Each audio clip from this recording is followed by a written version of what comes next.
Hello, good evening to you and welcome to News 360. We are live from the News Hub here at Adesawe, Kanda. I'm Natalie Fort. And I'm Issa Mone, coming up with the headlines for tonight. The fresh information available to TV3 indicates military officer who died alongside Ebony Rains has strong music connection with the artist. Also ahead this evening, government completes negotiations for deployment of 8,700 CCTV cameras in all 216 districts across Ghana. Furniture producers in Kumasi protest high cost of production materials. And on Mission tonight, we bring you the struggles of the Yulok State Basic School in delivering inclusive education at the municipality of the Eastern Region. At international news tonight, 5 civilians killed and another 18 wounded in central Mali. We've got the details of these stories for you, including the latest from the world of sports and entertainment here on News 360, streaming live all across the world on 3news.com. Let's start off with our very first story this evening. And furniture producers in Kumasi are protesting what they claim to be astronomical increase in cost of production materials. In the past 2 months alone, some materials they use for manufacturing has seen over 100% increment. The angry wood processors fear imminent collapse of their business if government does not intervene. Here's reports by Ibrahim Abubakar. The furniture producers accuse some companies of deliberately increasing the prices of foam to push them out of business. They claimed foam, which was sold for a little above 30 cedis in November 2017, now goes for 66 cedis. This, according to the artisans, has also compelled them to increase the cost of producing furniture from between 1,000 and 1,200 cedis to 2,000 and 2,500 cedis. They fear the continuous increment in the prices of foam will collapse their business. They are collapsing our business. They were here to produce foam, not to make furniture. But now they are making it. We are appealing to the government to come in our aid. The price of foam has shot up and it is impacting negatively on our business. The wood processors wants the government to establish a foam production company to help regulate the prices. And schools at Fuase in the Etrimang-Kwauma District Assembly of the Shanti region have been ordered to close following clashes between the police and residents, which left 2 people dead.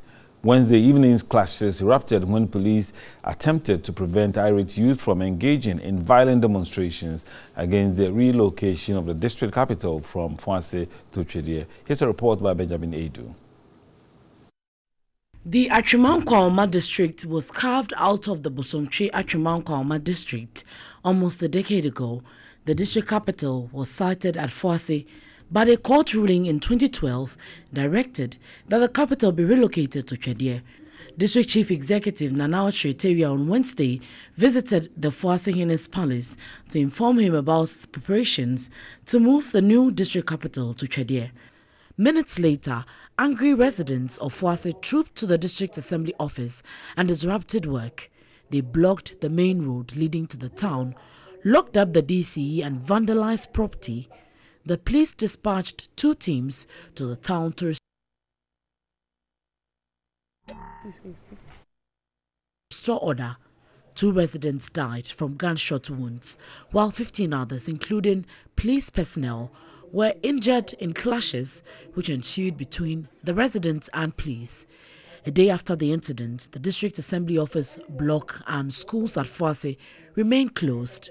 Some youth were still demonstrating when TV3 arrived in the community. This resident, Samson Kujobuafo, says the relocation of the district capital is unacceptable. The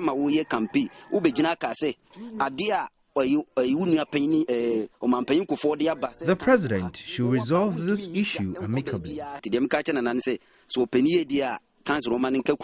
The chief of Fuase, Nanabedi Akwapia Ampam, also expressed disappointment at the relocation of the district capital to Twediɛ. The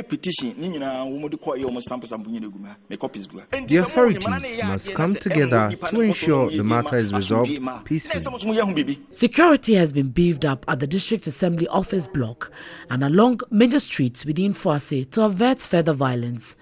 Ashanti Regional Deputy Police Commander, DCOP Fred Eduenim, who confirmed the number of casualties, said the Police Regional Command has started investigations into the matter.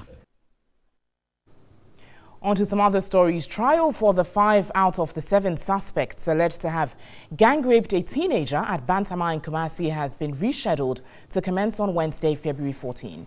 The case was adjourned to next week due to the failure of the prosecutor to present its witness before the court. Here's a report by Ibrahim Abubakar. The ages of some of the suspects are still in contention, but the gender-based violence court in Kumasi has taken over hearing of the case. The court, presided over by Her Anna Comfort Tasiame, on Wednesday, February 7, scheduled for trial to commence on Friday. But the failure of the state attorney to produce its witness in court made it impossible for prosecution to start its work. Lawyers for the accused persons appealed to the court to consider its bail application, arguing the prosecution is either unprepared or unwilling to prosecute the matter. But the court refused to grant the bail application, saying it is in the interest of the juveniles. Her Anna Comfort Tasiame gave the prosecutor the last opportunity to produce its witness to the court on Wednesday, February 14. The prosecution witness has been subpoenaed to appear before the court on the next adjourned date.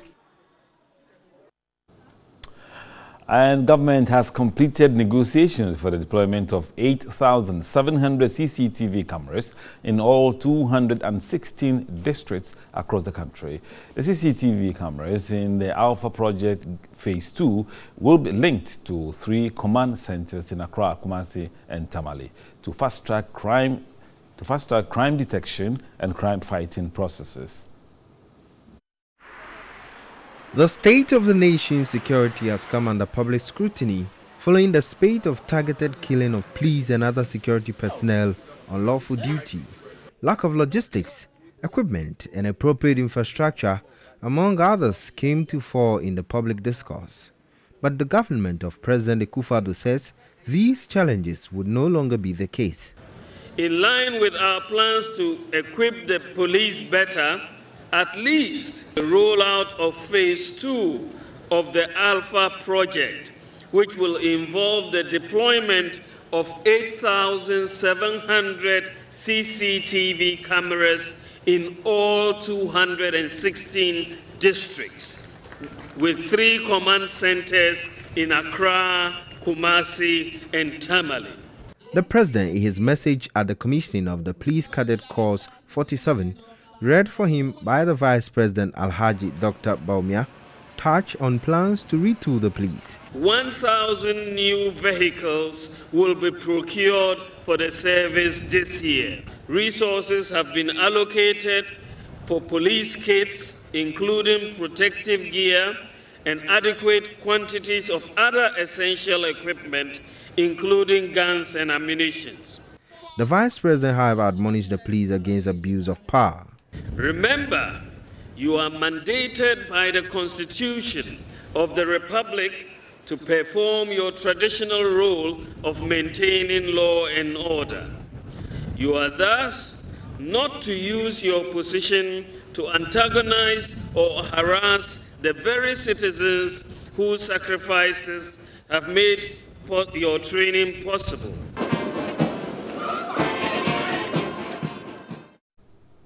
In a developing story this evening, it is emerging that the military officer who died alongside Ebony in the car accident, Vondi Francis Achu, has a strong music background. While some believe this is what connected him to the dancehall songstress Ebony, the family maintains that they are unaware of any such link between the two. Selam Amenya has more in the following report. Lance Corporal Vondi Francis Achu attended Sugakope Senior High School, Sugasco, after which he was recruited into the fire service. From the fire service, he got into the armed forces as an Air Force officer serving as a leading aircraft man. Before his demise on Thursday, he had completed his training at the School of Trade at the Burma camp after writing his last paper on Wednesday. He had been promoted from a Lance Corporal position 3 weeks ago and was waiting for it to take effect.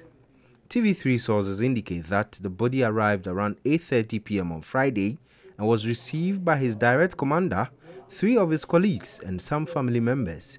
Information reaching TV3 indicates the remains of the soldier Achu Vondi is likely to face a court-martial by the Ghana Armed Forces because the Air Force had not officially deployed him for bodyguard duties. We gathered his attire and boots have been put under arrest. Meanwhile, managers of Ebony Rains have denied knowledge about the driver and the soldier. They also insist the songstress does not own the Grand Cherokee Jeep that had the accident. The family of the soldier have also debunked claims that the dancehall artist Ebony had been working closely with the soldier. They, however, conceded the soldier was a talented instrumentalist and played at the Evangelical Presbyterian Church. Videos of the soldier singing have since emerged.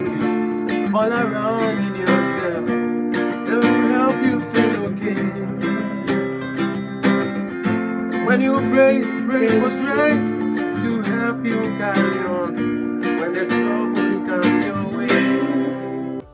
Ebony, whose real name was Priscilla Opoku Kwatin, was returning from Sunyani after visiting her mother who had returned from the UK when the jeep she was traveling in crashed into a bus.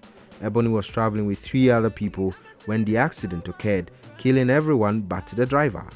The 3 occupants, identified as Francisca Nkansa Kuri, aged 27 years, Priscilla Opoku Kwatin Ebony, and Lance Corporal Vondi Francis Achu, aged 28 years. All around in yourself, they will help you feel okay. When you pray for strength to help you carry on. When the troubles come your way. Music indeed knows no barriers. Meanwhile, former Transport Minister Jifa Ativo has visited and commiserated with the family of the late Lance Corporal Vondi, who died along with musician Ebony. She spoke in Ewe. Let's listen to her. Wanadeke meliu. Naneke melife miawo, miano via gatrogbo. Nemi favi, nemi wonu sianu. Wanadeke megaliu. Ta medima fa kona vivito eno. Ta flashe mi kata mi dogbe na ma obedi. Mi achi na mi avio ne wa akwa mi afemlope. Afi ye o chawa bachi akode mi atepe. Ta no jobe evikuna me a enyan ke sesento. Right, you're on News 360, and let's do some more stories related to Ebony. And we are joined by Komla Kluche. Komla is my colleague who is currently in Adidome, where Lance Corporal Vondi hails from. Komla, thank you for joining us. And we just heard Mama Jifa Ativo speaking in Ewe. We know by all means she is sending some messages to the family of the Lance Corporal. But what exactly did she say, Komla, if you can help us? Well, she's been saying ostensibly that, well, there's very little that they can do about it. It has happened. It's the will of God, whichever way it came. It's just the will of God, and the family should take consolation in the fact that God gives and He takes. They would cry, they would wail, but once it's the will of God, that is what is supposed to happen. She has been encouraging the family, most especially the mother, to take heart. He's the only gentleman amongst female. My understanding is that there are 6 or so, and he's the only male amongst them. Now, before I go and then speak with her, she's still here with me. We'll get some more details about that. Details I've been gathering is that his interest in music actually spanned from when he came out of secondary school and even joining the fire service. And after joining the fire service, he had gone into the military. When he was graduating from the military, he played even at the graduation ceremony, which most of his colleagues have lauded him over. The family is quite distraught about it. When we started playing the story on TV, I mean, I could hear the sisters and then the mother, the family members wailing, most especially seeing the pictures, so I can tell you in the hometown, his home here, they are destroyed. But I still have the former Minister of Transport, Fatima, with me here. I'll just find out briefly from her. For you, how did you receive the news, and how do you think that we should be celebrating him as one person who has appeared and sung in the whole story? You know, I heard of Ashu through my nephew, with whom they grew up at Adidome, this very house. And we all woke up to hear the news that Ebony is no more. I knew Ebony at home when he used to come to do some shows with my nephew, the Global FM. So we all saw that. It was later I got to know that Ashu was part of the people who perished in the accident. So today we came over to sympathize with the family, especially his mother. It can be terrible to lose a son, more so a son who you see a lot of prospects in his activities. But there's nothing we can do. We only have to comfort her. And that's what I've been doing, quoting from the Bible. It's the will of God. There's nothing we can do. We can wail, we can cry, we can roll on the floor, but nothing will bring him back. Okay, that's the former Minister of Transport there speaking to us. We don't want to go into the other issues, but one thing we've been gathering also is that the family earlier today met with the military, and they have taken custody of the body. And the only information they gave the family was that they were going to hear from them in subsequent days. If, per what we're hearing, is anything to go by, it means that they are going to go through the mail in terms of the procedures that the military would subject him to, and then finally the body would be given back to the family for the burial. The family, as it stands now, would not want to speak to the matter because of how delicate it has become, most especially when they are yet to even hear from the military. Abu Ishamoni. Right, Komla, I think you have hit on a strong point for us. That is about the intention. We have heard that the military would want to court-martial the body before releasing to the family. Now that it's been released to the family, is anything like that still persisting? Would the military still go ahead? Do you know about it? And what is the family's position on that? No, from what I gather, they've not released the body to the family yet. What happened was when the body came back yesterday, and they only took what they needed. But as we speak, the body is in the custody of the military high command at the morgue at the 37 military hospital. It is still in the custody of the military. They haven't subjected him yet to it. I think the process is not started yet. But even interacting with the family, for them, well, it's their son, whether he's a military man, he's a civilian, whatsoever he is, family first, and they cherish their son. So whichever decision or whichever way the decision goes, they are still just waiting patiently for the military, and then they take their body, and then they would give him the befitting burial. He is one person who is loved by a lot of people, interacting with the family here in his hometown of Adidome in the Central Tongue district. Right, Komla, but I want you to be more clearer on that. Is the family aware of the military's intention to court-martial the body?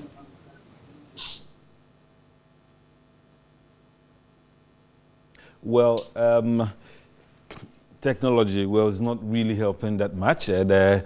Komla himself is frozen on the Skype, as you saw rightly. So we'll get back to Komla, and then we look into detail about the military's intention to court-martial the body before releasing it to the family.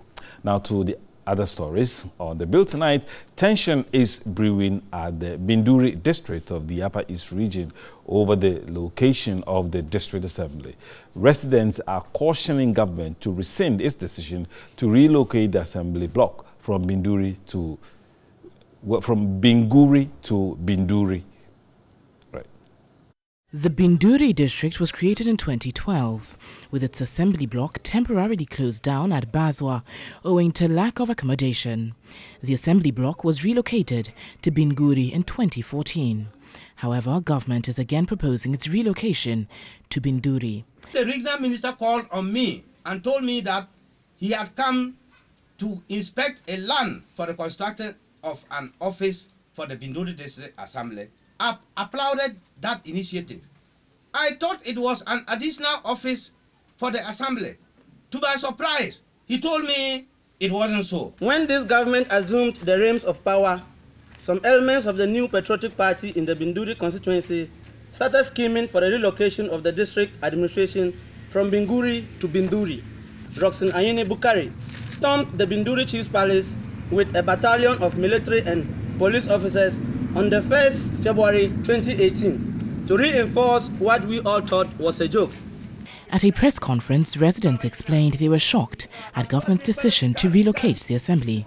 The land belongs to somebody in Binduri here. It is the chief, the Tengdana. The Tengdana is here. I asked him, do you know about it? He said no. I, the chief, I don't know about it. Who gave you that land to go and build a new office for the Binduri District Assembly?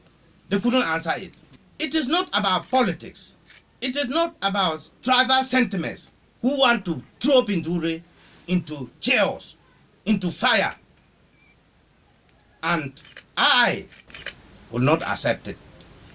One electoral area and under one assembly member, therefore no differences in locations. We wish His Excellency Nana Akufo-Addo to call on the Honorable Regional Minister Roxanne Ayine Bukari and all those who are behind this shameful act to desist from it, else we may be compelled to act in a way that may not augur well for the peace and security the Binduri district is enjoying at the moment.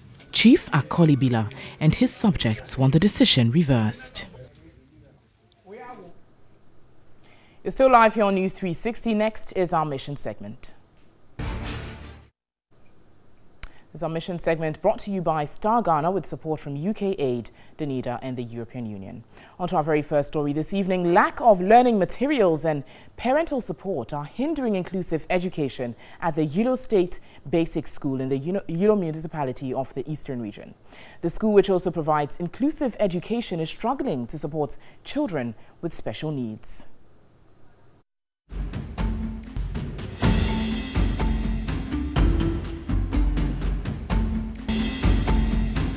This is the state of the Yulo State Basic. Established in the year 1939, this school serves pupils in Somanya and more than 6 adjoining communities in the Yulo municipality. The school, over the years, has not had any major renovations. Lives of pupils and teachers are at risk due to the deplorable state of classrooms. Frames of doors and windows are equally weak. Roofs are perforated, exposing students to hazardous weather conditions.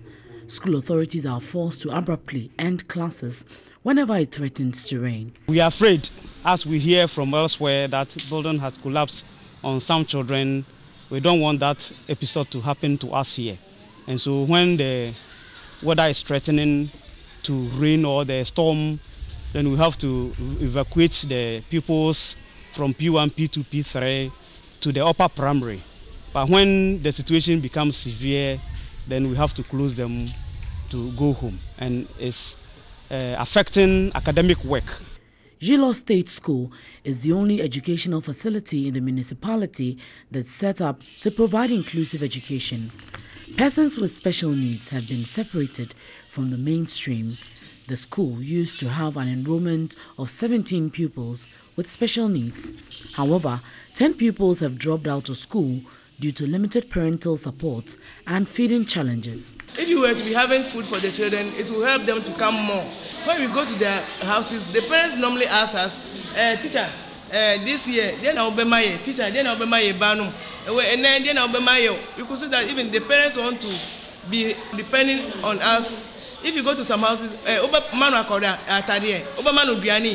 and they are seeing the children as most hopeless people. So we, the teachers, we have been encouraging the parents that, no, bring them to the school for us. So because of that, we have been using our money on them too much. The Yulo Municipal Assembly is yet to place the Yulo State Basic School onto the school feeding program. Lack of motivation is our major problem. We don't have any fund to be motivating the children. But if you go to Jolo Special School, from the breakfast, they have a snacks around 10, 11, between 10 and 11, they have a snacks before lunch at 12 o'clock. But our school, we don't have anything like that. We don't have any helper. Whenever we, the teachers, we are eating in the class, we could see that the children will be talking in their language, Emiye, Emiye. Then you, the teacher, you have to leave your food as a reserve for that child to eat. And if you didn't give that child today, tomorrow he or she will not come to school. Teachers are unable to cater for children with special needs due to lack of materials and teaching aid designed specifically for inclusive education. At first, we'll be getting some monies from the head master, and we use those funds to buy materials that we need for our children. We are appealing to the development partners to assist us in providing the needs for the children. Teachers sit under makeshift structures to mark exercises. Construction of a Get Fund project has stalled for more than 15 years. Headmaster of the school, David Ufosu, says immediate intervention is required to save the school.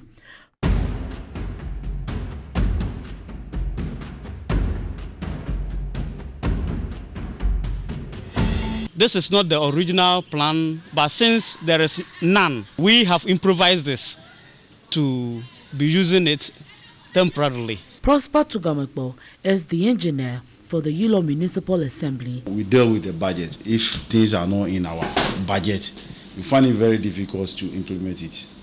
And then what happened is it was rooted into 2018 budget. So the year just began. And then we know since it's in the budget, we'll implement it. As Goal 4 of the United Nations Sustainable Development Goals stipulates, stakeholders must consider committing resources into improving the infrastructure and the quality of life of the pupils.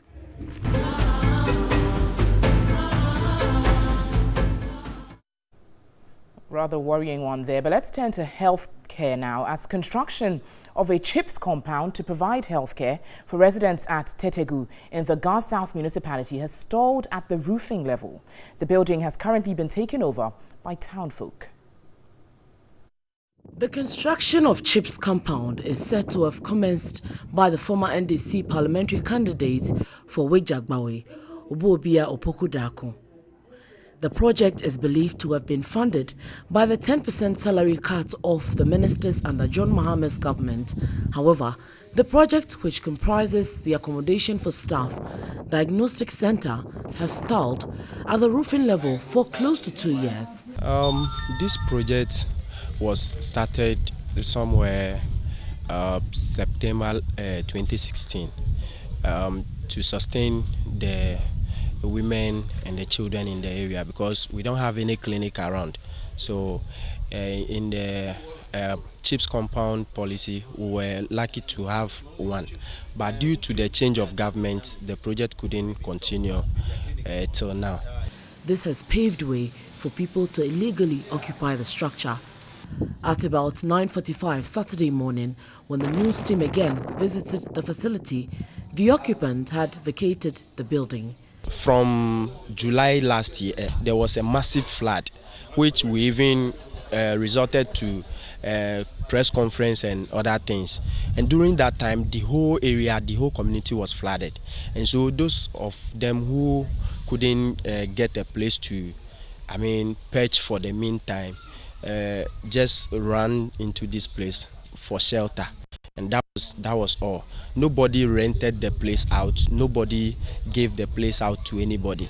Residents claimed the absence of a health facility and other social amenities make living in the community discomforting.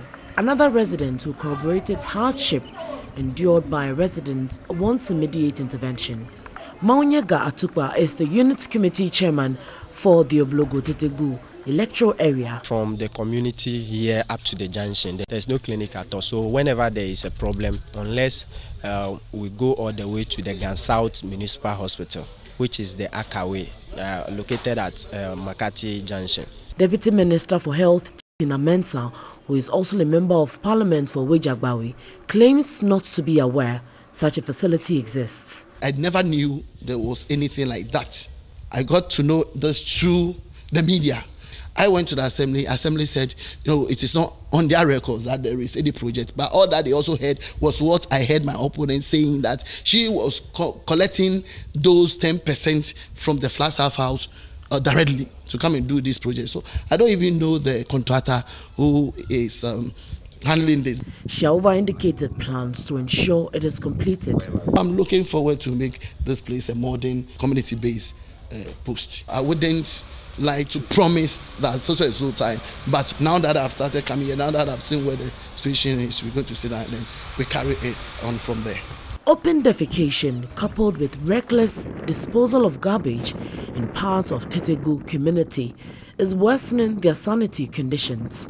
The construction of 20-seater public latrines in 3 areas in the community to end open defecation have also stalled. Stakeholders must ensure completion of these projects to ease the basic health needs of the people of Tetegu community. And that's it for our Mission segment this evening here on News 360. We'll bring you more on Mission tomorrow. Join us on News 360 at 7 p.m. Mission segment is brought to you by Star Ghana with support from UK Aid, the European Union and Danida. On to you, Isa, for some more stories this evening. Thank you, Natalie. Let's do some more stories tonight. And the Forestry Commission has secured funding to reclaim land degraded by illegal mining activity in forest reserves. 9 local firms are currently engaged in a program on reclaiming land in the eastern, western and Ashanti regions over the next 12 months. Benjamin Edu reports. Chinese illegal miners and their partners were arrested in 3 separate operations for destroying and degrading land in the forest reserve. Mining equipment and other machinery were seized in the operations.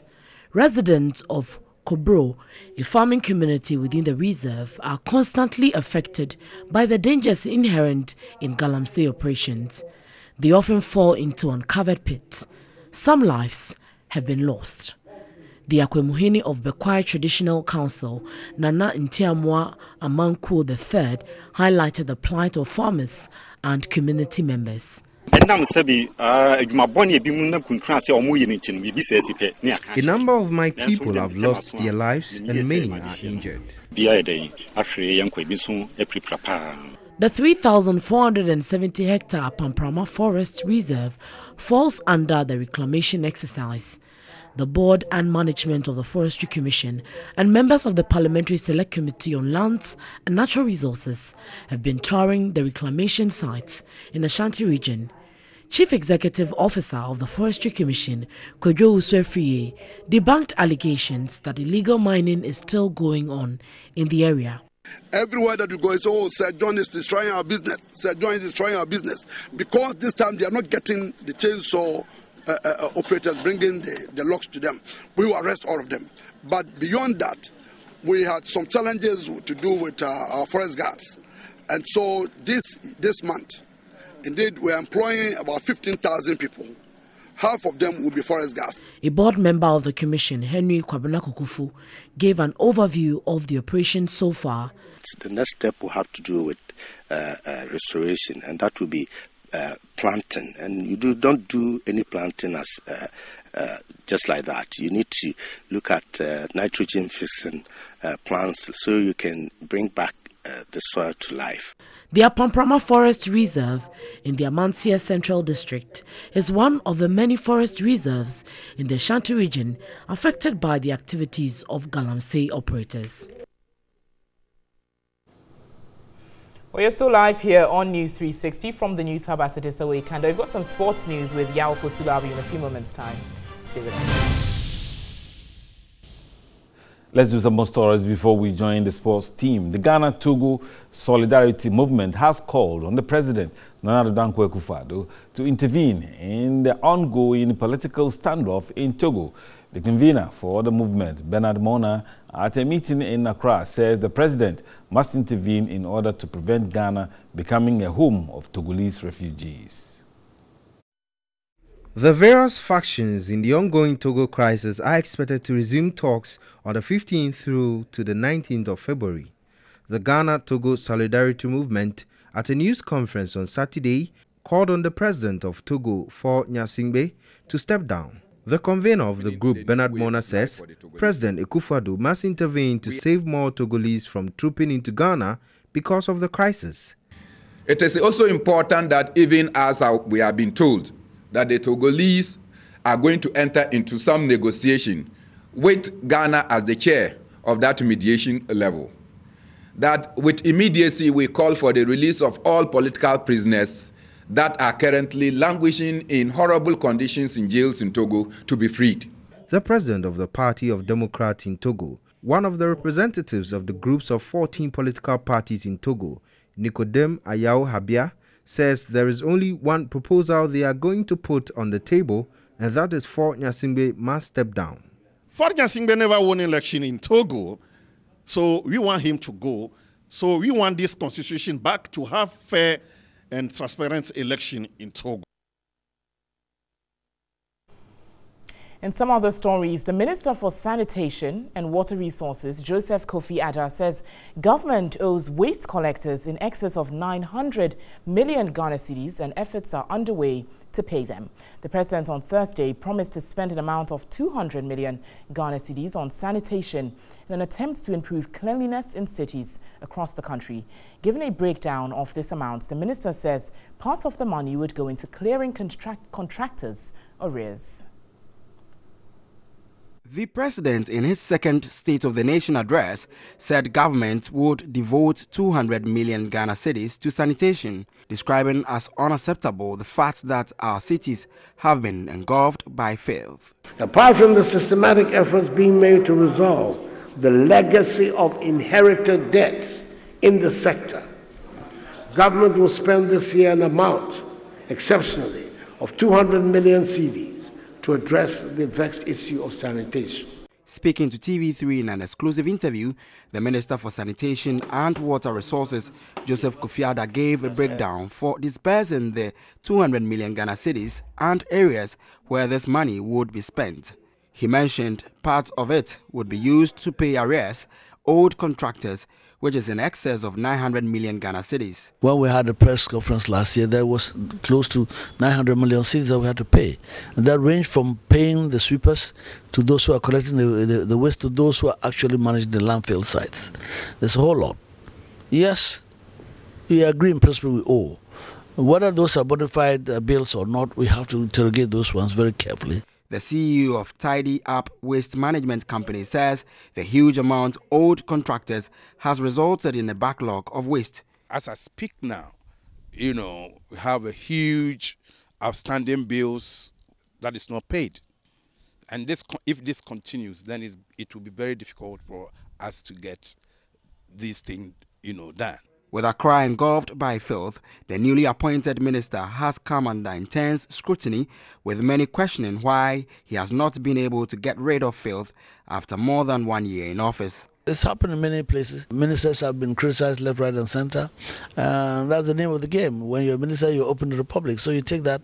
But once you're focused and you know what you're doing, you smile at that and hope that tomorrow that person will come back and say, oh, I was wrong, but you people never come back to say that. According to him, part of the money for managing waste are still sitting in the account of the Ministry of Local Government, and they are making efforts to retrieve those funds. Now let's move from waste collection to some agric news. And farmers at Asari Krom in the Amansia West district of the Ashanti region have urged government to make agriculture more attractive to the youth and also to make them productive. Now, they raise concerns over the high cost of inputs, including fertilizers, and lack of credit facilities as some setbacks to the quest to attract the youth into agriculture. A report by Benjamin Edu. Asari Krom is a farming community in the Amansia West district of the Ashanti region. Here, majority of the people actively engaged in agricultural production are the older folk. Former Member of Parliament for Amansia West constituency, Grace Addo, ventured into farming after losing her party's primaries in 2016. She has set her eyes on becoming the best farmer in Ghana, with increasing produce from her cocoa, plantain, cassava and maize farms. Most of our farm products are almost going into waste. You don't have markets for it, and sometimes post-harvest losses. It's always there. Apart from cocoa, if it is plantain, cassava, and you see for yourself, the cassava farm I have about 8 acres. Since last 1.5 years, I've not been able to get a market for it. But Ms. Ado is worried at the massive import of food, especially rice, onto the local market. She also observed high cost of agricultural inputs and labor, coupled with the lack of access to credit and poor land tenure, as affecting farmers' productivity and income. She appealed to government to review its agricultural policies to accelerate economic growth. Some of them are ready and prepared, but the support is not coming.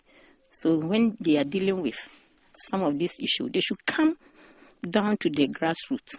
Is there that the problem is? Those people at the office, they will just call somebody to come and bring the names and the photographs, but they themselves will not come down and see the problem here. A young farmer, Richmond Frimpong, also urged government to help ease the stringent regulations concerning access to credit for the youth who are ready to go into farming. Prospective investors should also look into the agri sector. They should invest there because there are more prospects and potential in the agri sector. If we are to invest to have more commercial farmers within the country, I think it will go a long way to even reduce the unemployment situation in the country. On to other stories. Now, residents of Sebrepo in the Kpong Katamanso district of the Greater Accra region have expressed worry about lack of streetlights. They lamented they don't feel safe following constant attacks and robberies in the area at night. Is one of the newly developed communities in Kpong Katamanso district. It has a population of about 7,000, which also share borders with Santor and Oyibi. Residents say they have been neglected when it comes to development, as they lack several amenities like good roads and access to potable water. Topmost of their concern was the lack of streetlights, which have exposed residents to constant robbery attacks at night. They owe it to us. We pay streetlight, don't we? So at least if that can be given us, we can walk on the street without fear. Because lately there have been a couple of attacks and we don't know who is next. In fact, we are insecure here. There are a lot of things that are happening here, and now everybody is afraid. Nobody can even sleep anymore. As part of efforts to support the town, 3FM and Onya FM, both sister radio stations of TV3 Network Limited, have come to the aid of the residents. The two radio stations launched a radio campaign, Let There Be Light, to support and light areas where street lights are not available in the country. The donation of 6 streetlights and poles to the people of Sebrepo is the first since the campaign started. Group Head of Corporate Affairs of Media General, Richard Ahiagbile, promised of more social interventions for needy communities. We're quite happy that today we'll be able to make the dreams of Sebrepo come to reality by donating these lights to them. We also want to take this opportunity to appeal to the general public, to companies that are involved in lighting to come to support this initiative. Let's light up every community, let's light up all the streets in our communities and make our country safe for each and every one. The leader of the Residents Association of Sebrepo, Florence Asiedu, was appreciative of the gesture. 20 years no for TV3 aso aba bibri pa enti edamase se obi abehu say ade na mo ye no e real ye ho e pese ho it is Dubai ye wo street kitwa bi a efi junction bi so ekọ mefie se e ho no ya fra no Onua close. You're watching News 360 and we will return shortly with some more stories.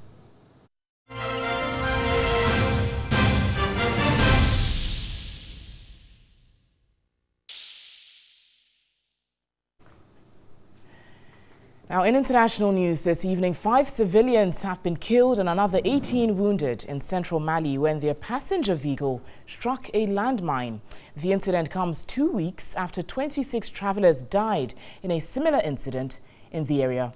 The explosion occurred on Friday afternoon on the road between the towns of Dera and Kona in the Mopti region, where Islamist militants have recently stepped up attacks on civilian and military targets. Governor Sisi Al-Hassan Toure blamed the attack on terrorists. A UN peacekeeping mission in Mali, thousands of French troops across the Sahel region, and a new regional security task force have been unable to stem the attacks, raising concerns for the security of Mali's presidential election later this year.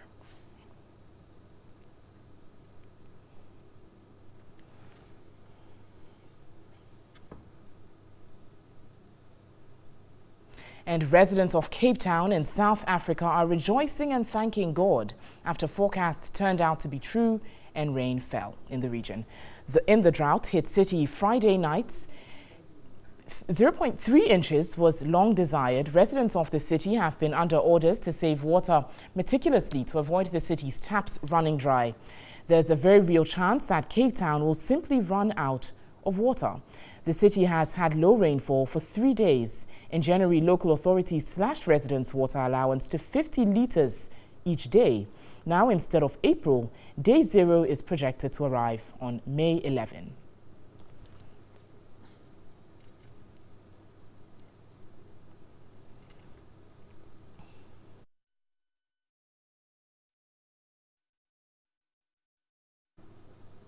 And in some more news on the international front, a top religious cleric has said Saudi women should not have to wear the abaya, a long, loose-fitting robe used to cover their bodies in public.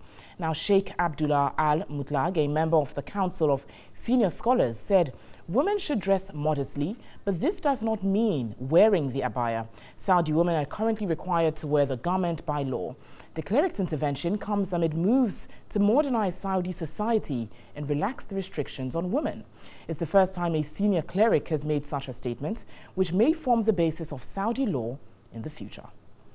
And there's some more international news on our website. You can visit 3news.com. We have some more news for you on News 360 shortly. Stay with us.